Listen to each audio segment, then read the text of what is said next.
his last 3 roles before he left were Alien Covenant, The Snowman, and then X-Men Dark Phoenix. None of these movies were exactly like blowing people away. The most well received was Alien Covenant, and even that film, people are sort of like, I can see what Ridley Scott is going for, but maybe he doesn't hit the mark on a lot of things.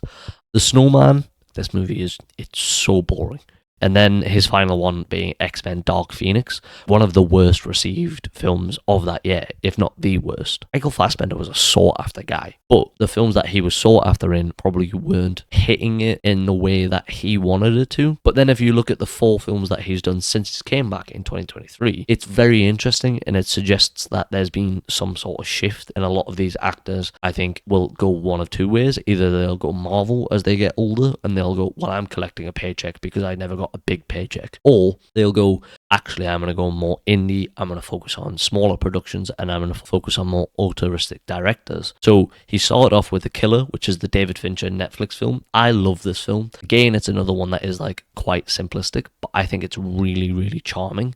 And then you had Kneecap, which is the first ever BAFTA nominated Irish language film. Again, this is one that was very highly rated. It is one that missed me by last year. Last year was very busy for me with my dissertation and stuff, but it is one that I'm interested in getting around to. I do want to see it. What's interesting to me is that I think Fassbender seems to be going under a bit of a resurgence right now. He hasn't had a movie yet, in my opinion, where it's people have gone like, oh, he's really back. Like, this is it. He's the guy now in art house cinema. But he is really trying to pursue, at least from these 4, I think he is really trying to pursue these smaller projects.